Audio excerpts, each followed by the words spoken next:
জানিয়ে দিব এই মুহূর্তে আমাদের হাতে এসেছে গুরুত্বপূর্ণ আপডেট আন্তর্জাতিক সংবাদের শিরোনাম।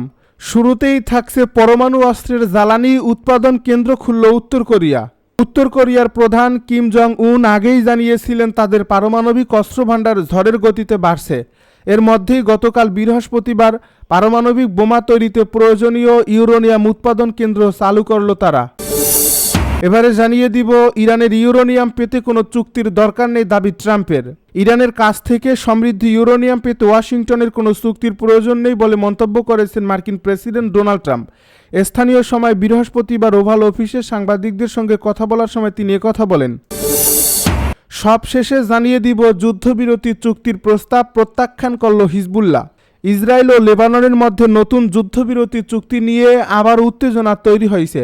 শান্তি ফেরানোর উদ্যোগের মাঝেই হিজবুল্লাহ স্পষ্টভাবে এই চুক্তির প্রস্তাব প্রত্যাখ্যান করছে।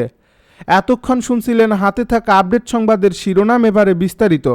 তবে তার আগে অনুরোধ রইল ভিডিওটিতে একটি লাইক এবং কমেন্ট করে জানিয়ে দিন ভিডিও সম্পর্কে আপনার মূল্যবান মতামত। আরও জানিয়ে দিন ভিডিওটি কোথা থেকে দেখছেন বা কোন জেলা থেকে দেখছেন।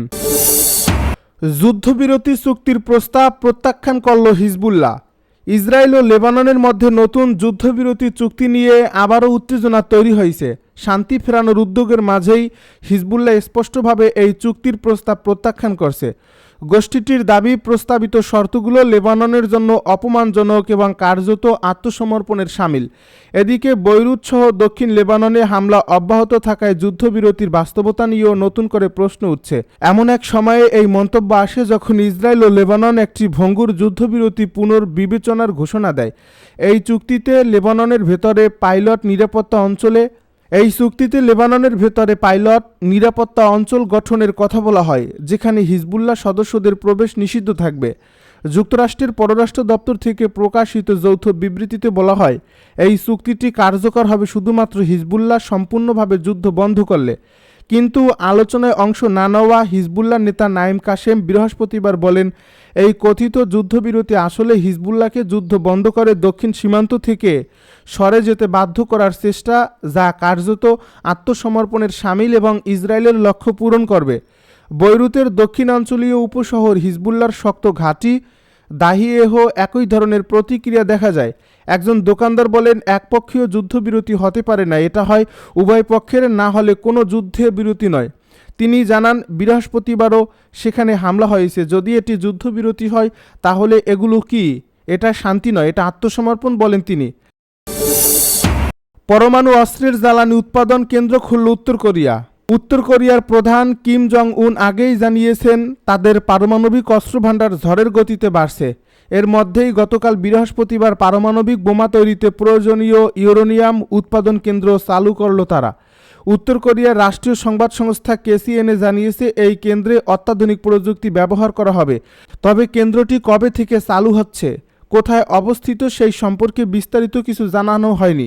তবে KCNA যে ছবি প্রকাশ করছে সেই ছবির সঙ্গে অস্ত্র তৈরির উপযোগী ইউরেনিয়াম উৎপাদনের জন্য প্রয়োজনীয় কক্ষের মিল আছে। কিম জং উনের দেশের শত্রুদের মোকাবেলা করতে পারমাণবিক অস্ত্রের প্রয়োজন। তিনি আরও জানান, গত 5 বছরে দেশে অস্ত্র তৈরির উপযোগী ইউরেনিয়াম উৎপাদন ক্ষমতা দ্বিগুণের থেকেও বেশি বেড়েছে। ইরানের ইউরেনিয়াম পেতে কোনো চুক্তির দরকার নেই দাবি ট্রাম্পের। ইরানের কাছ থেকে সমৃদ্ধ ইউরেনিয়াম পেতে ওয়াশিংটনের কোনো চুক্তির প্রয়োজন নেই বলে মন্তব্য করেছেন মার্কিন প্রেসিডেন্ট ডোনাল্ড ট্রাম্প। স্থানীয় সময় বৃহস্পতিবার ওভাল অফিসে সাংবাদিকদের সঙ্গে কথা বলার সময় তিনি একথা বলেন। মার্কিন প্রেসিডেন্ট বলেন, আমরা চাইলেই এখনই সেটা নিতে পারি। আমার মনে হয় না আমরা যদি চাই তারা আমাদের থামাতে পারবে। তবে এর কোনো প্রয়োজন নেই, এটি নিরাপদভাবে সংরক্ষিত অবস্থায় রয়েছে। ডোনাল্ড ট্রাম্প আরও বলেন, তিনি ইরানের সর্বোচ্চ নেতা মোস্তফা খামেনির সঙ্গে দেখা করতে চান না। তবে তার মতে যদি ওয়াশিংটন ও তেহরানের মধ্যে কোনো চুক্তি হয় তাহলে তাদের মধ্যে বৈঠক হওয়ার সম্ভাবনা রয়েছে। এ প্রসঙ্গে ট্রাম্প বলেন, যদি এমনটা হয় আমি সম্মানজনক আচরণই করব। এর আগের দিনও এক সংবাদ সম্মেলনে ট্রাম্প বলেন, যুক্তরাষ্ট্র ইরানের উচ্চমাত্রায় সমৃদ্ধ ইউরেনিয়ামের মজুদের নিয়ন্ত্রণ চায়।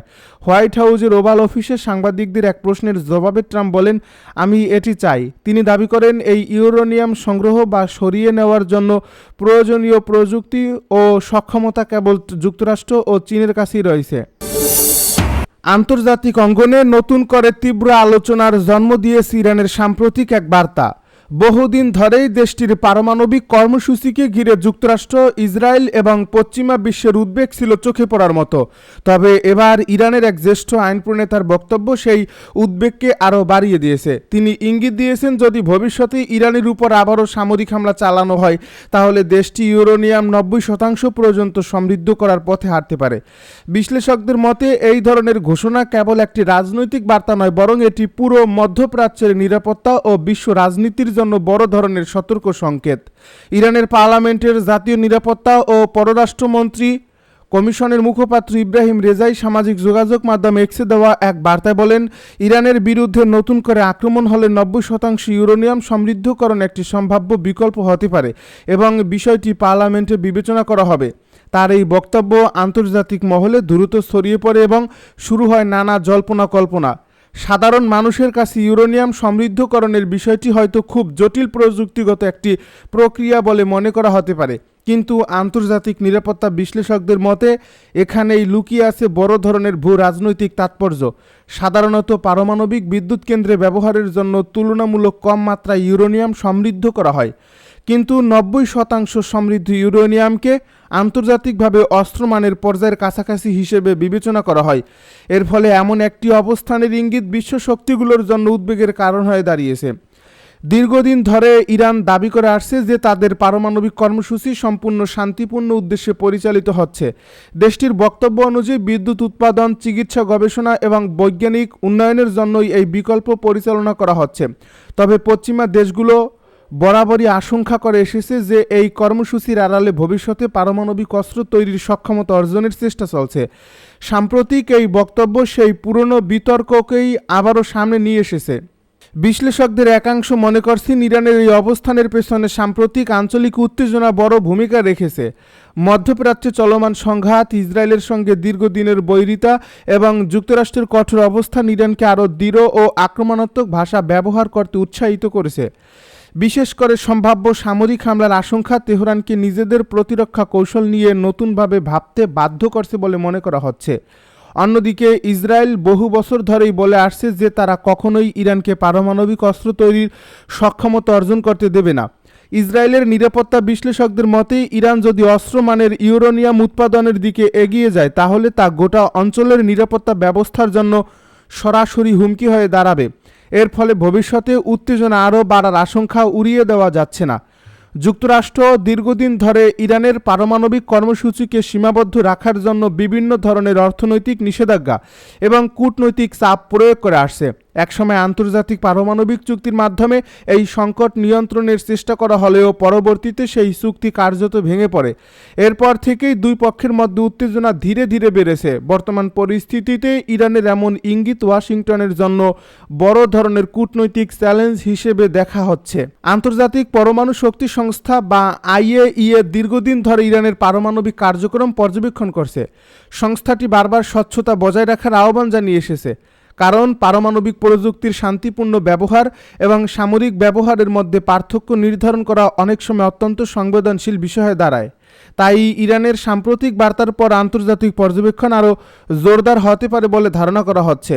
বিশ্ব রাজনীতির পর্যবেক্ষকেরা আরও একটি বিষয় নিয়ে উদ্বিগ্ন। যদি ইরান সত্যিই 90% সমৃদ্ধকরণের পথে এগিয়ে যায় তাহলে মধ্যপ্রাচ্যের অন্য দেশগুলো নিজেদের নিরাপত্তা কৌশল পুনর্বিবেচনা করতে পারে। বিশেষ করে আঞ্চলিক শক্তিগুলো উন্নত সামরিক সক্ষমতা অর্জনের প্রতিযোগিতায় নেমে পড়লে পুরো অঞ্চল আরও অস্থিতিশীল হয়ে উঠতে পারে। এতে কেবল মধ্যপ্রাচ্য নয়, বৈশ্বিক জ্বালানি বাজার এবং আন্তর্জাতিক বাণিজ্য এর প্রভাব পড়তে পারে। তবে অনেক বিশেষজ্ঞদের মতে ইরানের এই বক্তব্যকে সরাসরি পারমাণবিক অস্ত্র তৈরির আনুষ্ঠানিক ঘোষণা হিসেবে দেখার কোনো সুযোগ নেই। তারা মনে করেন এটি মূলত একটি রাজনৈতিক ও কৌশলগত বার্তা, যার মাধ্যমে প্রতিপক্ষকে সতর্ক করার চেষ্টা করা হয়েছে। আন্তর্জাতিক রাজনীতিতে অনেক সময় এ ধরনের বক্তব্য দর কষাকষির অংশ হিসেবেও ব্যবহৃত হয়। তবুও বিষয়টি যে অত্যন্ত স্পর্শকাতর তা সে বিষয়ে কোনো সন্দেহ নেই। বর্তমান পরিস্থিতিতে প্রশ্ন উঠছে, ভবিষ্যতে কূটনৈতিক আলোচনা কি আবারও নতুন করে শুরু হবে নাকি উত্তেজনা আবারও বাড়বে? যদি আলোচনার পথ খুলে যায় তাহলে হয়তো পরিস্থিতি নিয়ন্ত্রণে রাখা সম্ভব হবে, কিন্তু যদি পারস্পরিক অবিশ্বাস আরও গভীর হয় তাহলে মধ্যপ্রাচ্য নতুন এক সংকটের দিকে এগিয়ে যেতে পারে।